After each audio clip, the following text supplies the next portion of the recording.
Hello everyone. Last lecture में हम बात कर रहे थे कॉम्प्लेक्स एनालिसिस की और कॉम्प्लेक्स में हम आर्गुमेंट ऑफ जेड की बात कर रहे थे, ठीक है ना।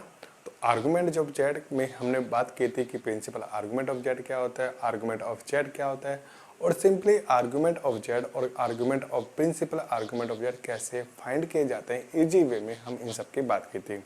कुछ एग्जाम्पल भी हमने उसके किए थे। अब इम्पोर्टेंट ये है कि उसके कैसे ड्रॉ किया जाता है, उसके ग्राफिकली रिप्रेजेंटेशन कैसे होता है आर्गुमेंट ऑफ जेड का, उसकी हम कुछ बातें करते हैं एंड कुछ प्रॉपर्टी बात करते हैं आर्गुमेंट ऑफ जेड की, ठीक है ना। तो चलिए सबसे पहले हम बात कर लेते हैं आर्गुमेंट ऑफ जेड की और आर्गुमेंट ऑफ जेड में properties of argument of Z लिख लेते हैं।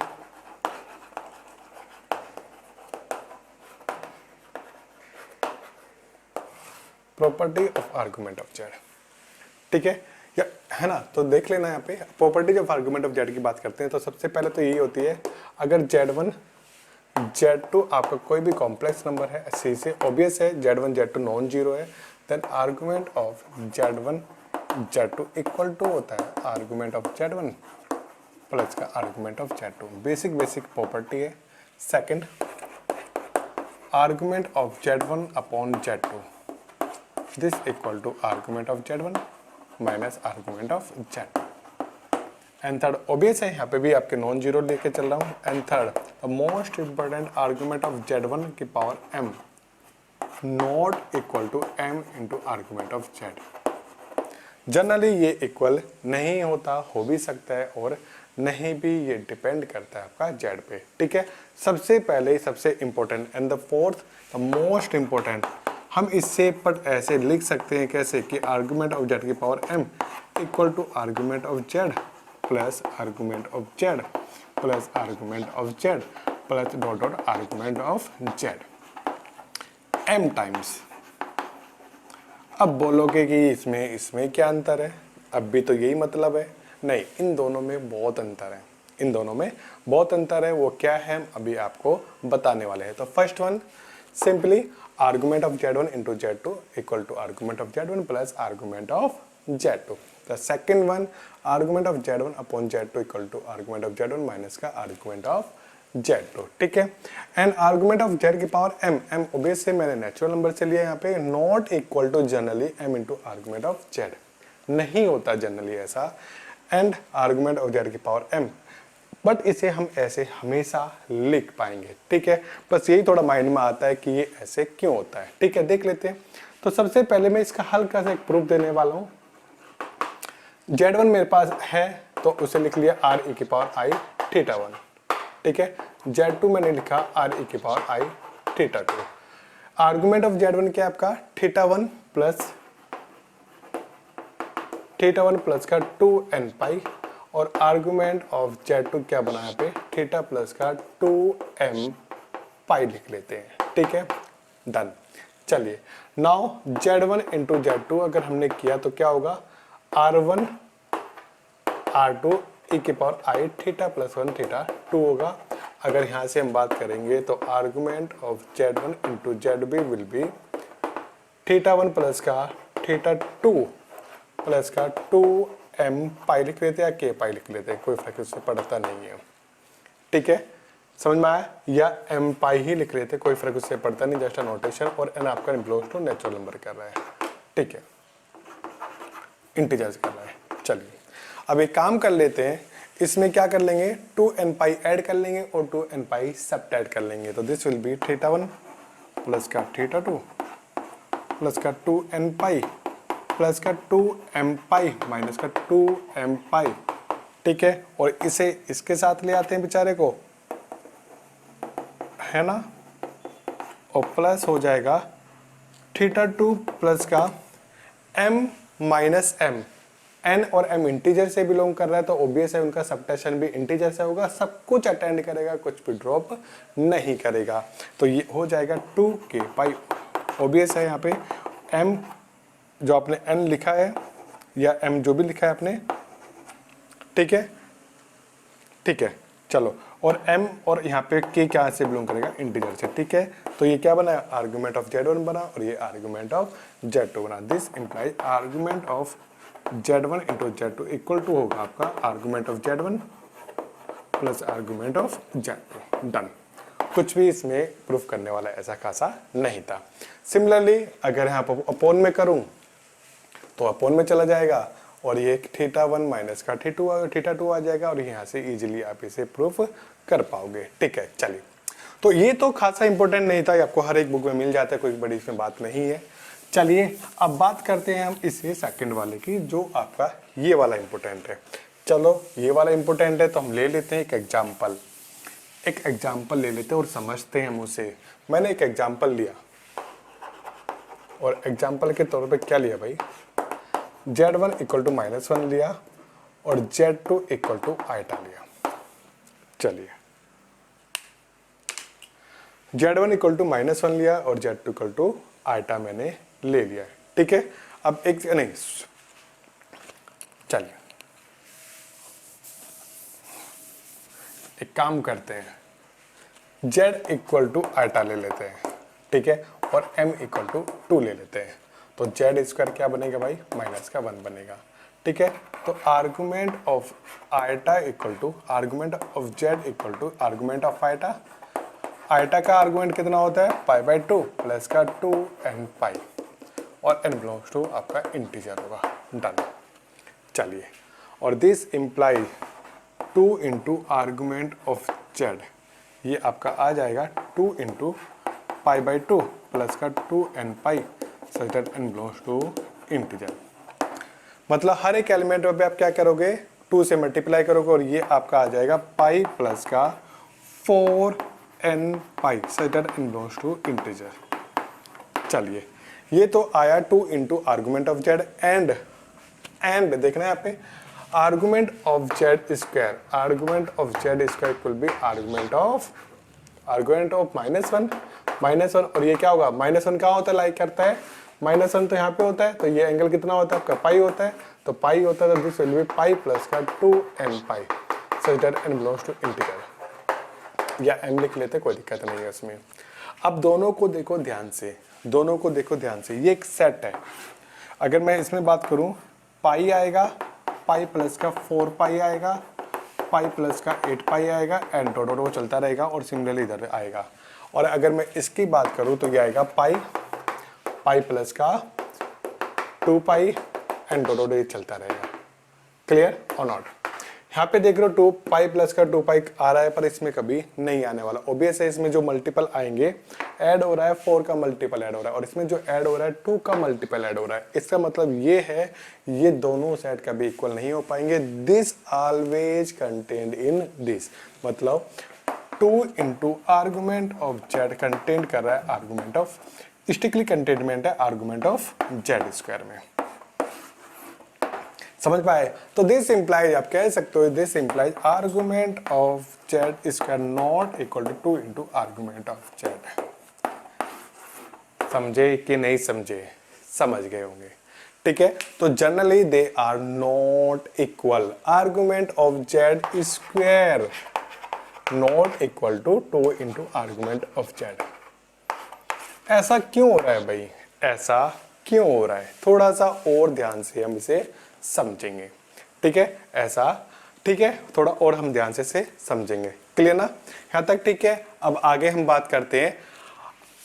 अब ये तो पता चल गया कि argument of Z square not equal to argument of Z, but ये कैसे पता चलेगा कि argument of Z square equal to है आर्गुमेंट ऑफ Z प्लस का आर्गुमेंट ऑफ Z? ये कैसे पता चलेगा भाई? देख लेते हैं।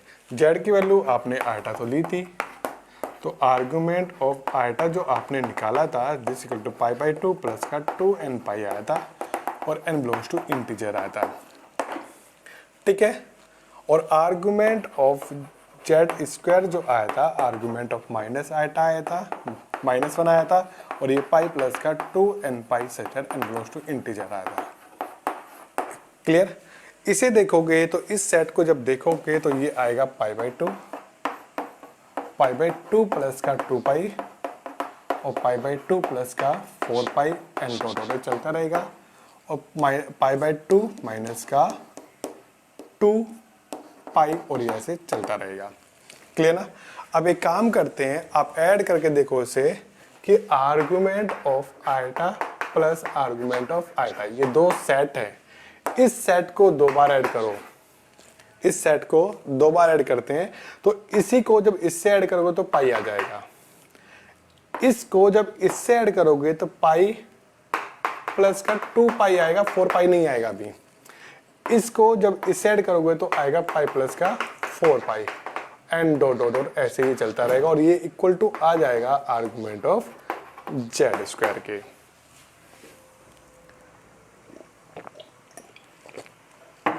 ये इक्वल टू आ जाएगा आर्गुमेंट ऑफ जेड स्क्वायर के। इसका मतलब ये है कि आप इजीली कह सकते हो कि argument of Z equal to आएगा आर्गुमेंट ऑफ जेड प्लस का आर्गुमेंट ऑफ जेड।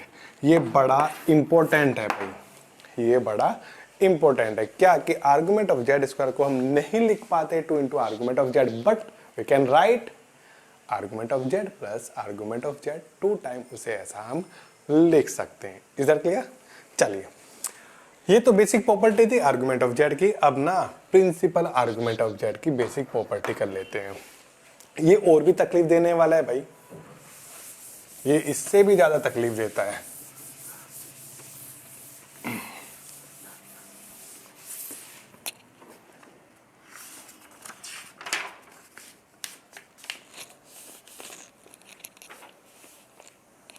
सबसे पहली प्रॉपर्टी में ही तकलीफ देने लगता है क्या। फर्स्ट वन हमने डिस्कस किया था, argument of z1 into z2 equal to होता है argument of z1 of z2। ये जो प्रॉपर्टी होल्ड कर रही थी जनरल आर्गुमेंट में कर रही थी, क्या ये प्रिंसिपल में भी करती है? क्वेश्चन ये है, क्या ये प्रिंसिपल आर्गुमेंट में भी ऐसा होल्ड करती है? नहीं भाई, ये नहीं करती, जनरली ये ऐसा नहीं करती। क्यों नहीं करती, क्या इसका रीजन है, क्या कोई एग्जाम्पल है, इस सब की हम बात करने वाले हैं। तो चलिए, मैंने एग्जाम्पल दिया, मैंने z1 लिया आइटा और z2 लिया माइनस का 1, ठीक है। z1 लिया आइटा, ये आइटा है और ये मैंने माइनस का 1 लिया। थोड़ा आसान ले लेते हैं, थोड़ा अच्छा रहता है, समझे।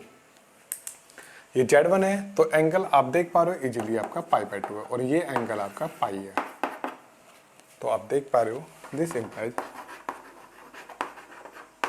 ये आपका π/2 है, and argument of z2 equal to पाई।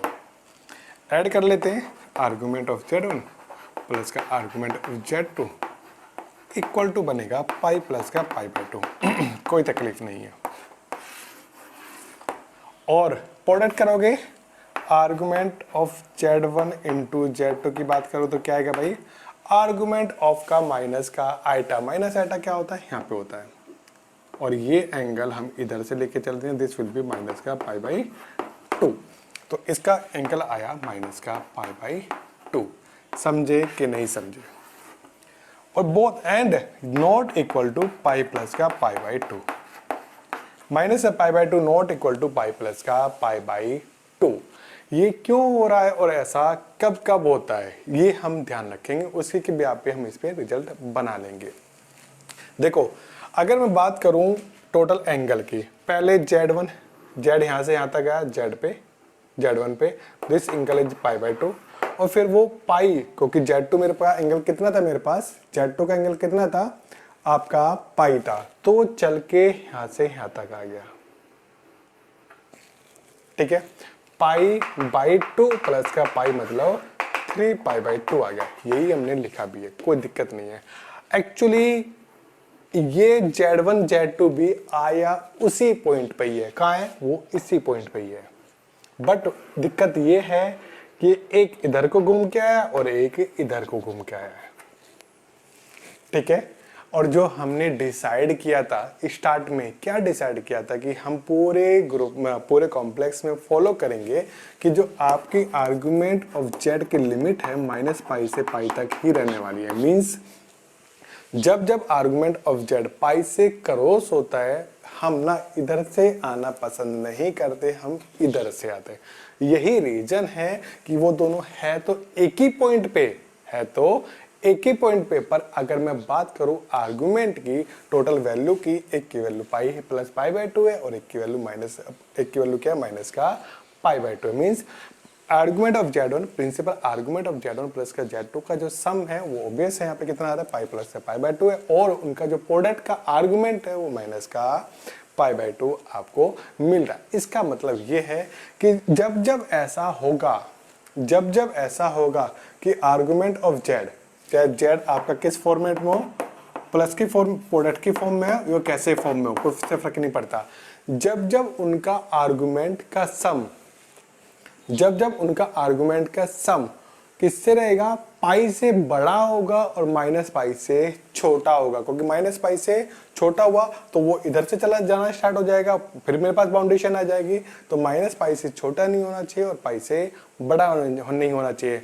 जब जब उन दोनों का सम आर्गुमेंट ऑफ Z1 और argument of Z2, argument of Z1 plus का आर्गुमेंट ऑफ Z2, इन दोनों का सम जब जब पाई से छोटा रहेगा और माइनस पाई से बड़ा रहेगा, तब तब कोई तकलीफ नहीं आएगी, तब तक वो सेम रहते रहेंगे, और जब जब इनका सम पाई से बड़ा होगा और माइनस पाई से छोटा होगा, तब तब हमें ऐसा देखने के लिए मिलेगा कि वो दोनों इक्वल नहीं हो पा रहे हैं। ठीक है ना, तो सिंपली हम कह पाएंगे, इस कंक्लूजन पे आ पाएंगे क्या, कि हमेशा इक्वल होते हैं। तो कंक्लूजन क्या आएगा भाई, यहां से हम कह देंगे they are equal but if and only if argument of Z1 plus argument of Z2 always like pi और माइनस का पाई, और सिंपली हम कह सकते हैं upon Z2 equal to argument of Z1 minus का आर्गुमेंट ऑफ Z2। भाई इसके लिए भी कंडीशन क्या होगी, if and only if argument of Z1 minus का आर्गुमेंट ऑफ Z2, ये आएगा पाई से छोटा आना चाहिए और माइनस पाई से बड़ा आना चाहिए। जब जब ऐसा रहेगा तो हम इन्हें इक्वल बोलते रहेंगे, अगर ऐसा नहीं होगा तो इक्वल इसे नहीं बोलेंगे। They are some basic property of argument of Z। In next lecture हम बात करेंगे कि कॉम्प्लेक्स में आर्गुमेंट ऑफ Z को कैसे रियल लाइन पे या कॉम्प्लेक्स प्लेन में रिप्रेजेंट किया जाता है। ठीक है, और उससे रिलेटेड कुछ क्वेश्चन भी अच्छे अच्छे हम करने वाले हैं। ठीक है, मिलते हैं फिर नेक्स्ट में।